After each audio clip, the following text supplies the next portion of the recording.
Então nós estamos aqui nessa noite iniciando mais uma série de mensagens e essa série de mensagens ela é intitulada Tempo de Recomeçar. E para que a gente recomece, nós temos que entender quais são os passos, e por isso a primeira mensagem é os passos para o recomeço, os passos para o nosso recomeço. Agora, recomeçar o quê?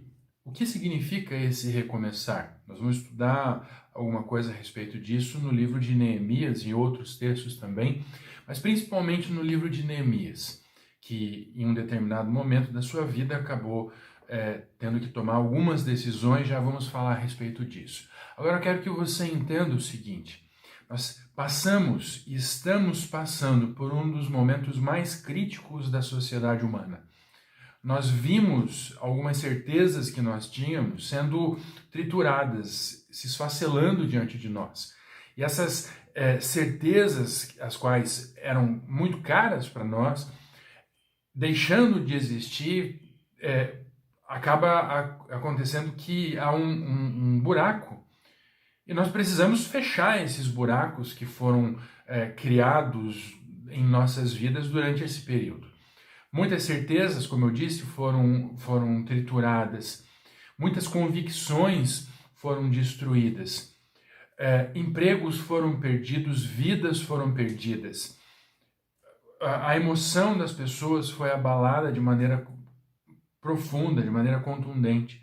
Como fazer para que esse momento que ainda estamos passando tenha um significado de transformação na nossa vida? O que fazer? Quais as decisões que nós precisamos tomar para que tudo isso tenha verdadeiro significado? Para que a gente possa olhar para trás daqui a 20 anos, 5 anos, 1 ano, vamos completar 1 ano de restrições agora nesse mês de março.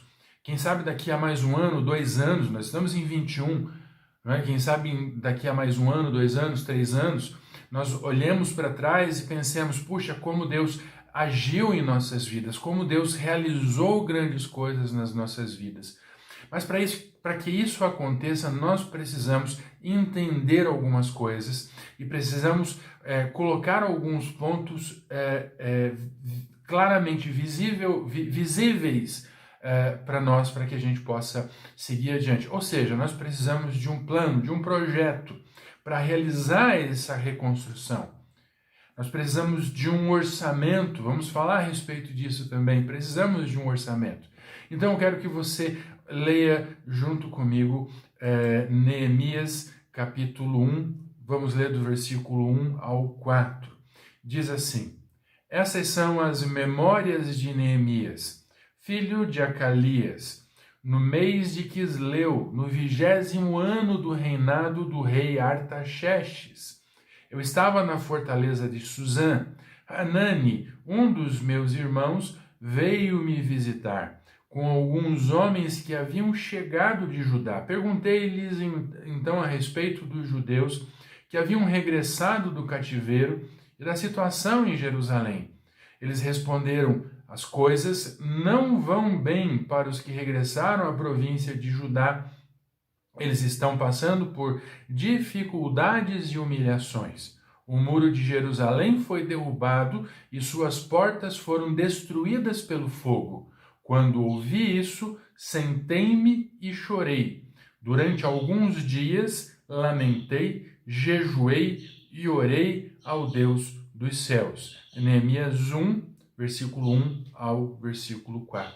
A primeira coisa que eu quero dizer para você nesse texto é que Neemias significa Deus é o meu consolo. Deus é o meu consolo. Deus é o seu consolo. E Ele pode e faz com que as coisas que você tem vivido, as experiências que você tem vivido, passem a ter um sentido, um significado. Ele não te dá provações, ele não te dá situações às quais você não esteja preparado, entendeu?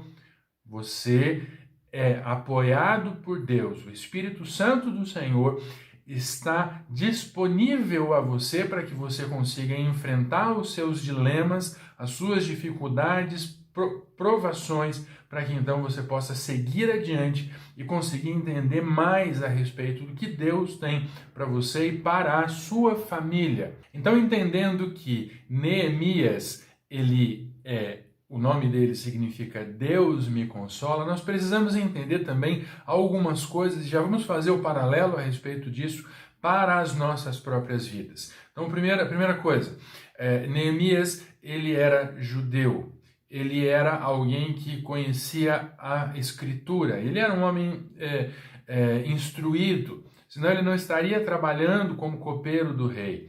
Ele era alguém importante. Neemias era alguém importante naquele reinado. Ele servia à mesa do rei, ele experimentava os alimentos diante do rei para que o rei pudesse ter certeza que ele não seria envenenado. Ele preparava a mesa do rei e era alguém que estava sempre pronto para servir o rei. E ele era alguém que conhecia também a história, a própria história dele. Ele conhecia a respeito de Abraão, né, quando Abraão foi chamado, foi chamado e foi a partir dele, então, que surgiu uma grande nação. Ele sabia a respeito do exílio que o povo hebreu passou no Egito durante cerca de 400 anos. Ele conhecia o período de quase 40 anos, ou aproximadamente, um pouco mais, um pouco menos de 40 anos, que o povo passou depois do período de escravidão no Egito. O povo hebreu passou cerca de 40 anos vagando pelo deserto. Ele conhecia essa história, ele sabia o que estava acontecendo. Ele sabia que em um determinado momento o povo se assentou em Canaã e criou o reino, o primeiro reino. E esse reino foi sendo construído até que houve a unificação de todas as tribos em Davi. E houve um período de muita florescência, de muita prosperidade quando Salomão assumiu o trono. Ele também conhecia a história do momento em que, depois de Salomão, houve uma ruptura e os reinos se tornaram em 2 reinos, reino de Judá e reino de Israel. Ele conhecia isso, ele se lembrava talvez do período em que, das histórias pelo menos, ele se lembrava das histórias da época em que o povo de Israel foi levado em cativeiro para a Babilônia. Ele sabia disso, ele conhecia isso, e ele estava no exílio, por mais que já havia acontecido a libertação de todos, já havia passado mais de 70 anos, então, entenda, muito mais de 70 anos, então lembra que o povo voltou do cativeiro para Israel, e ele trabalhando na sua vida lá naquele reino, servindo o rei Artaxerxes.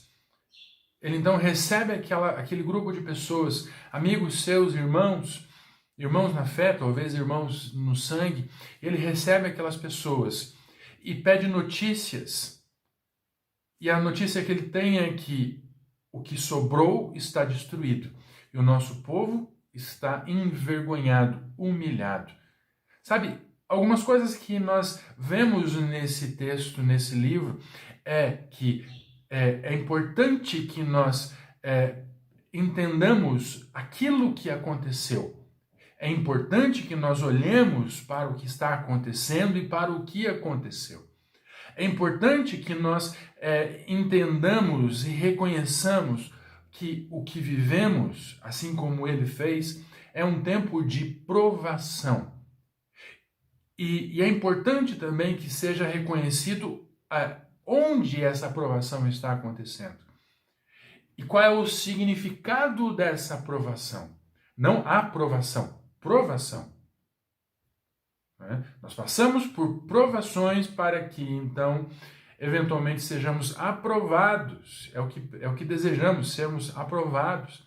E é importante que a gente compreenda também o caminho que nos trouxe até onde nós estamos, para que, a partir deste caminho, nós possamos voltar, se necessário, ao lugar onde caímos, ao lugar onde nos ferimos, para então seguirmos adiante novamente. Nós precisamos ter consciência do que deu errado, o que deu errado em nossa vida. O que deu errado no mundo a ponto de nos trazer onde estamos agora, a ponto de vivermos o que temos vivido neste momento. Entende isso? Entende que o que estamos vivendo, entende que o que estamos passando nesse momento é resultado do que vivemos antes, é resultado da falta de convicção que tínhamos em confiar a Deus as nossas questões. É importante que nós sintamos a vergonha pelo que se passou, assim como ele. Assim como esse homem chamado Neemias sentiu a vergonha do que estava passando, do que estava acontecendo. Para quê?